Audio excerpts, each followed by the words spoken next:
Mas Bapak. Baik, Pak. Baik, sebelumnya saya share screen terlebih dahulu.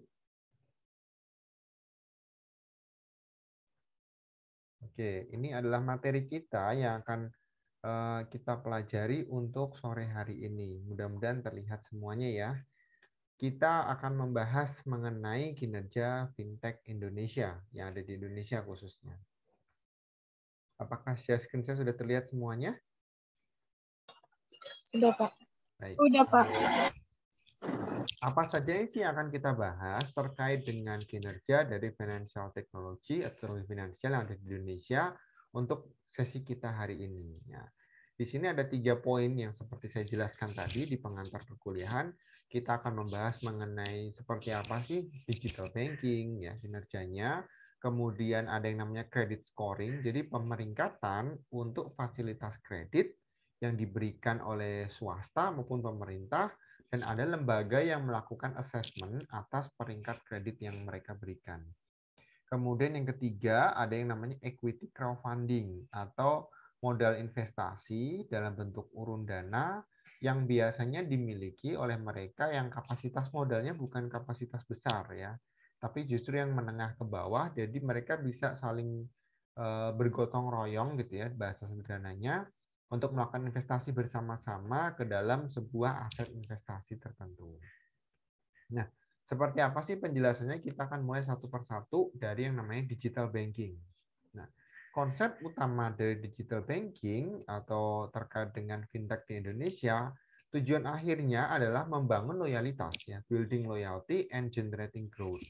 Jadi tujuan akhir dari yang namanya perbankan yang berbasis digital itu tetap ada yang namanya loyalitas ya, yang sama seperti physical banking. Jadi kalau kalian dari dulu ya orang tua kalian juga punya investasi di perbankan dalam bentuk tabungan mungkin ya atau investasi deposito dan lain sebagainya dalam bentuk bank secara fisik, artinya kalian datang ke bank tersebut punya buku tabungan, punya ATM dan sebagainya. Nah, digital banking juga akan menyasar tujuan yang sama. Jadi sekalipun fisiknya mungkin banknya jauh nih di luar negeri gitu ya, tapi kita nggak pernah ketemu dengan bank langsung, tapi kita bisa menjadi nasabahnya secara online. Ya. Itu adalah fasilitas yang berupaya diberikan oleh digital banking. Kemudian dari sisi lain, mereka juga ingin membentuk yang namanya generating growth. Ya. Jadi ada pertumbuhan yang maksimal dari nasabah atau dari loyalitas konsumen untuk aktivitas perbankan yang mereka bangun. Nah, untuk mencapai tujuan dari loyalitas dan growth tersebut, maka digital banking punya 3 opsi utama. Yang pertama adalah diversifikasi produk. Nah, diversifikasi ini mengacu kepada banyaknya output atau banyaknya produk-produk yang ditawarkan oleh fasilitas perbankan yang menggunakan layanan digital. Yang kedua, namanya digital, mereka mendukung yang namanya high level of openness. Jadi keterbukaan yang levelnya tinggi, yang betul-betul terbuka, sehingga nasabah tidak khawatir datanya akan hilang, terjamin keamanan datanya, ya, dan mereka bisa mengakses kegiatan dan aktivitas perbankan tersebut dari manapun dan kapanpun. Ya. 24 jam selama 7 hari. Itu adalah definisi dari high level openness. Jadi digital banking yang bagus adalah mereka betul-betul terbuka. Sekalipun kita belum bisa melihat fisik dari bangunan banknya, tetapi kita bisa memastikan bahwa aset kita, data kita itu aman di bank tersebut.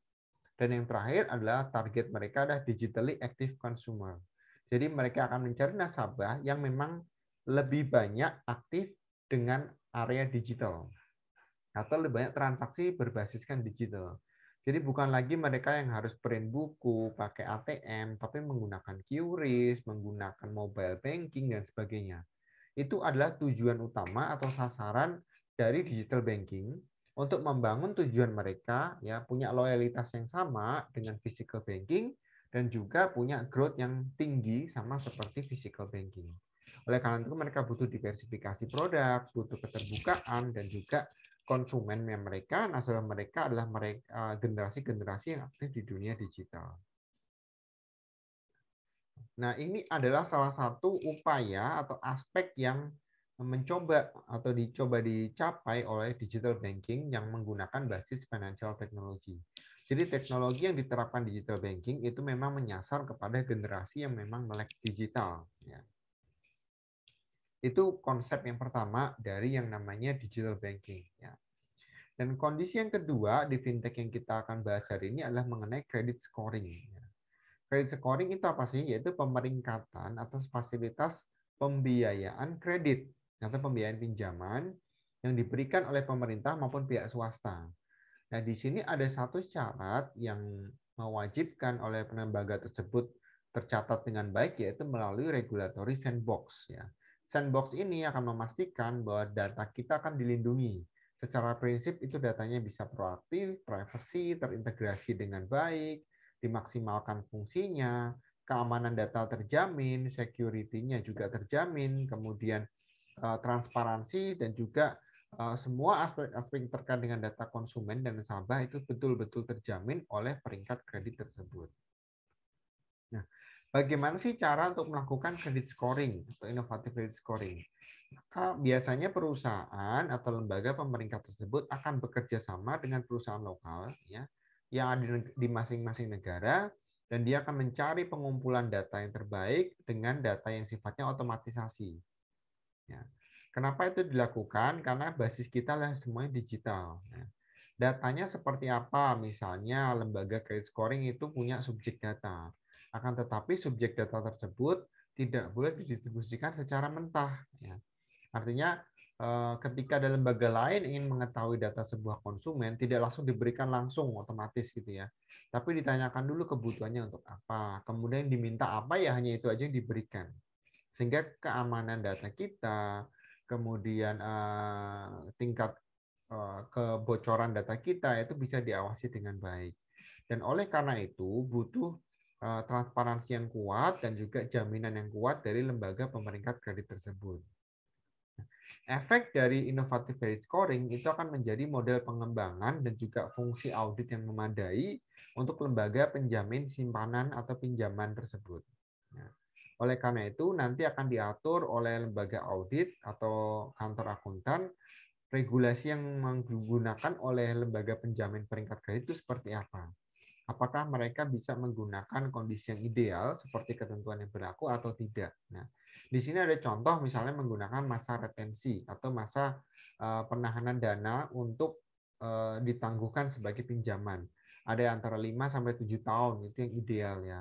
Tapi bisa juga lebih cepat atau bahkan lebih lama, yang penting sesuai dengan peraturan dari Kementerian Komunikasi, Informasi dan juga perlindungan data konsumen. Selain itu, untuk credit scoring ya, dia akan tetap berkoordinasi dengan Kementerian Keuangan dan Bank Indonesia ya. Di sini dalam hal ini adalah digunakan sebagai salah satu fungsi backup untuk lembaga penjamin simpanan ketika ya lembaga pemeringkat credit scoring tersebut ada masalah ya, sehingga data-data dari nasabah atau data konsumen betul-betul terjamin di dalam Bank Indonesia.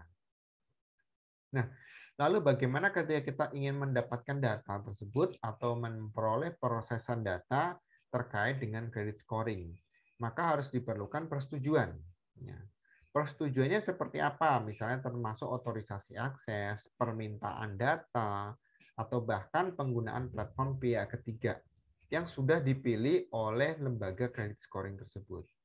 Nah, selain itu, mereka perlu meminta persetujuan atas subjek data. Jadi nasabah akan dimintai, boleh nggak datanya dipakai untuk pengumpulan informasi dan akses. Kalau tidak boleh atau konsumennya tidak mau, ya tidak bisa dipakai. Tapi dalam surat kesepakatannya, itu akan dituliskan apakah data boleh diakses pihak ketiga di bawah perbankan ataupun tidak di dalam inovasi perbankan. Kemudian semua data tersebut akan dipakai untuk pemrosesan data yang sudah disediakan baik secara private maupun secara publik. Itu adalah prosedur atau tata cara yang digunakan oleh inovatif credit scoring dalam melakukan proses pemeringkatan atas penggunaan dana pinjaman yang ada di masyarakat. Itu dari dua konsep tadi menunjukkan bahwa transaksi di Indonesia itu sudah banyak atau sudah didominasi oleh aktivitas digital. baik pinjaman digital, pinjaman online, maupun yang pertama tadi digital banking, aktivitasnya ya. Bisa dalam bentuk pembayaran, transaksi, dan sebagainya. Gitu. Nah, dua komponen tersebut itu menunjukkan bahwa memang masyarakat Indonesia cukup konsumtif dalam melakukan penggunaan data yang terkait dengan dunia digital. Nah, satu lagi di sini yang terkait dengan kinerja fintech adalah asosiasi terkait dengan equity crowdfunding. Crowdfunding adalah bentuk urun dana atau bentuk investasi atas ekuitas yang digunakan skalanya menengah ke bawah atau dari kecil sampai menengah. Nah, kalau kita bisa lihat di sini gambaran permodalan UMKM di Indonesia, ya, kenapa dipakai UMKM? Karena mereka lah pengguna terbesar dari crowdfunding. Nah, kalau bisnis besar, pasti mereka punya dana yang cukup besar, sehingga mereka tidak kesulitan mencari investor. Yang menjadi sulit adalah bagaimana UMKM gitu ya. Kalau UMKM ini tidak dikerjakan atau tidak mendapatkan solusi yang baik, maka dia bisa mati, tidak bisa berkembang, ya. Akan kalah dengan usaha besar. Sedangkan di Indonesia UMKM itu hampir 99% unitnya lebih banyak dibandingkan dengan usaha besar. Jadi sektor yang paling dominan, tetapi masalah pembiayaan masih cukup kurang. Itu adalah masalah utama dari UMKM di Indonesia. Nah, kita bisa lihat dari gambar yang di sebelah kiri di sini ya. Di sini ada gambaran permodalan UMKM. Rata-rata UMKM itu 85% modal sendiri dari si pemilik atau owner. Sisanya 15% dari mana? Bisa pinjem dari bank, pakai modal ventura atau kongsi dagang, bisa melakukan pinjaman bergulir yang dibayar tempo, bisa juga dari koperasi maupun keluarga. Intinya apa? Mayoritas tetap pakai uangnya sendiri. Ekuitas sendiri miliknya si owner atau pemilik bisnis UMKM tersebut. Nah, meskipun ini usahanya nggak terlalu besar ya, karena 80% usaha besar di Indonesia itu menguasai, 20%-nya adalah UMKM ya, yang terdiri dari mikro, kecil, dan menengah, persentasenya paling besar memang di sedang ya, dibandingkan dengan kecil dan menengah gitu ya, atau sorry kecil dan mikro gitu ya. Sedang ini paling tinggi dibandingkan kecil dan mikro. Nah, ini juga menjadi sebuah perhatian bagaimana usaha kecil ini bisa berkembang kalau kapasitas modal mereka kurang. Disinilah fungsi dari crowdfunding. Mereka akan mencoba menangani permasalahan-permasalahan UMKM. Masalahnya apa gitu ya? Produk perbankan kadang nggak sesuai dengan kondisi UMKM. Contoh mau ada pinjaman gitu ya ke bank. Nah, pinjaman ke bank itu harus dibayar dengan satuan yang tetap. Misalnya dicicil 2 juta per bulan atau 3 juta per bulan, stabil gitu ya. Sedangkan pendapatan UMKM itu belum tentu stabil. Kenapa begitu? Kadang-kala hari ini bisa dapat tinggi, besok nggak dapat apa-apa, besok lagi bisa dapat kecil. Ya namanya usaha kecil itu seperti apa sih? Gitu. Apalagi usaha mikro, usaha rumahan. Jauh lebih tidak pasti, lebih fluktuatif. Artinya apa kalau fluktuatif? Berarti risikonya tinggi. Sedangkan biaya transaksinya relatif mahal. Contohnya apa? Harus bawa uang cash. Mungkin sekarang sudah banyak yang beralih ke QRIS, ya, pakai transfer gitu. Tapi lebih banyak tetap pakai menggunakan uang cash, ya, sehingga transaksi kreditnya relatif mahal.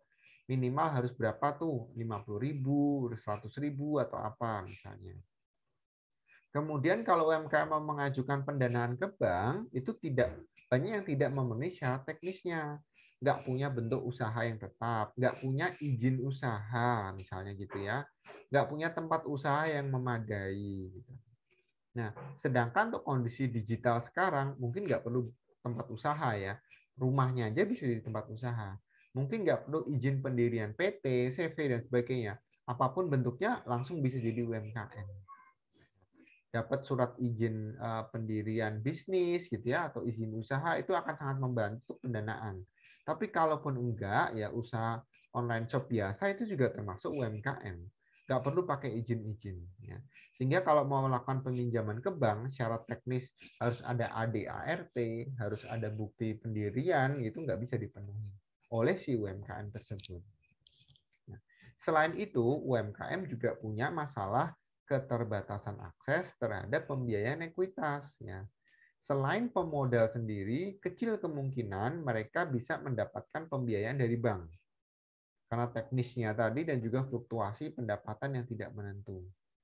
Oleh karena itu, sulit sekali UMKM ketika dilakukan monitoring oleh perbankan itu bisa melakukan pembayaran secara maksimal. Ya. Ada yang bisa yang sudah skalanya menengah gitu, tapi yang masih kecil rata-rata sulit dimonitor dan sulit ditagih kreditnya, sehingga akan sangat tidak efektif bagi banknya. Ya. Di luar itu biaya layanan UMKM juga masih terlalu mahal ya, karena mereka menggunakan basis bisnis marketingnya itu bukan digital lagi sekarang. Mungkin masih banyak word of mouth gitu ya, masih banyak door to door gitu. Ada yang sudah beralih ke dunia bisnis melalui Instagram, Facebook dan sebagainya, tetapi itu masih belum besar ya, masih baru. Kemudian ada juga yang belum terbiasa dengan pembiayaan kepada UMKM. Kenapa belum terbiasa? Ya itu terjadi karena UMKM biasanya pakai modal sendiri atau mereka takut nggak sanggup membayar ke bank, tidak bisa memenuhi kewajiban atau gagal bayar ke bank. Nanti mereka jadi di blacklist. Nah, mereka lebih baik pakai modal sendiri aja.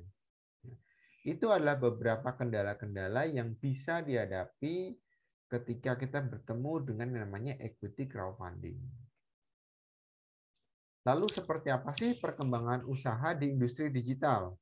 Nah, mestinya kita Indonesia sudah bisa menangani masalah tersebut.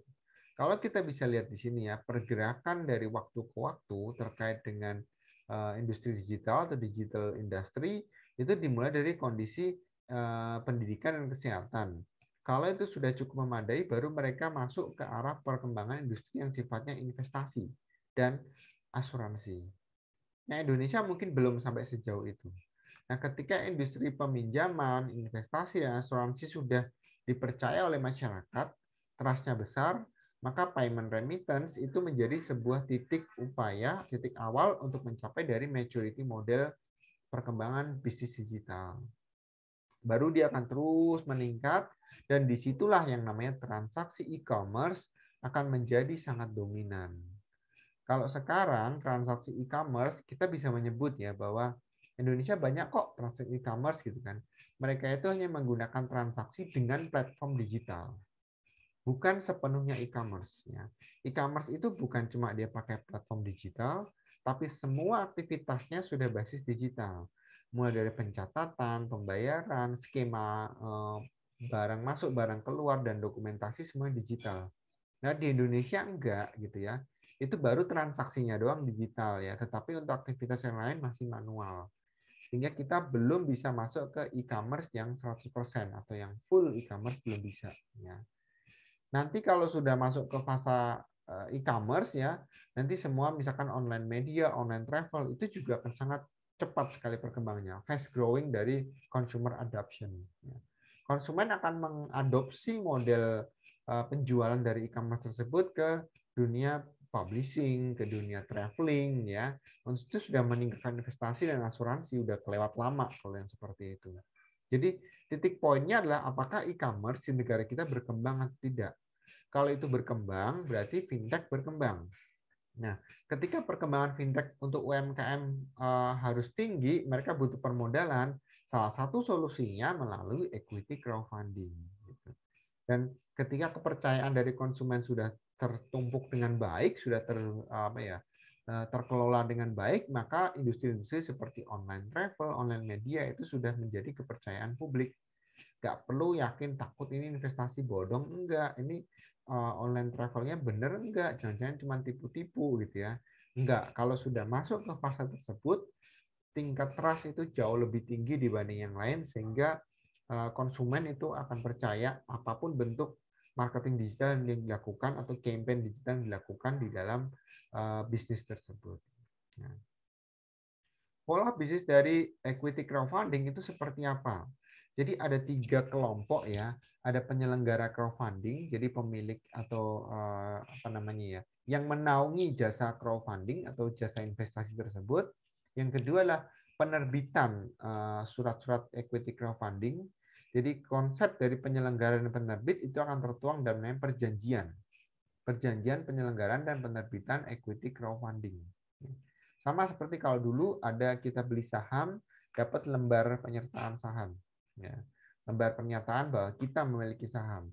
Crowdfunding juga sama seperti itu. Tapi ketika perkembangan sudah sangat maju, seperti sekarang, transaksi saham cukup pakai basis digital. Nggak perlu pakai cetak-cetak dokumen, nggak perlu pakai bukti kepemilikan saham. Kita bisa cek by handphone gitu ya, by laptop, apapun bentuknya gitu. Kita bisa cek berapa sih modal kita, berapa lot sih saham kita, gitu ya. Berapa sih sekarang harganya, dan itu bisa memastikan bahwa kita bisa melakukan transaksi jual beli. Gitu. Nah, itu untuk kasusnya crowdfunding juga sama seperti itu. Plus akan muncul yang namanya pemodal. Pemodalnya adalah siapa saja sih investor yang mau mendanai crowdfunding atau yang mau mendanai urun dana tersebut. Mereka yang mau investasi itu akan bertemu dengan unit penyelenggara crowdfunding dan mereka menjaminkan modal tersebut dalam bentuk surat perjanjian antara penyelenggara dengan pemodal.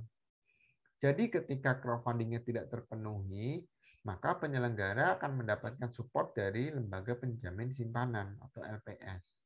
Sehingga pemodal akan merasa aman, semua data-data tersimpan dengan baik, tapi juga tidak merasa bahwa harus diperas melakukan pemendanaan atau model pembelanjaan bisnis yang dilakukan oleh layanan ECR. Nah, itu yang bisa saya jelaskan untuk materi kita hari ini. Kalau boleh saya ulas lagi, kita membahas 3 bentuk ya dari kinerja fintech Indonesia dari sesi yang awal tadi, yaitu kita melihat bagaimana tujuan dari digital banking dibentuk, selain membentuk loyalitas ya, dan kemudian dia menggunakan berbagai macam aspek yang kira-kira sama dengan physical banking, digital banking juga punya tujuan yang sama. Selain itu kita juga berbicara mengenai bagaimana sih credit scoring itu bisa berlaku di Indonesia dan sistemnya seperti apa dan dijaminkan oleh siapa ya. Intinya semua terdaftar di regulatory sandbox ya. Dan yang terakhir bagaimana crowdfunding itu dikelola baik oleh penyelenggara, penerbit maupun pemodalnya.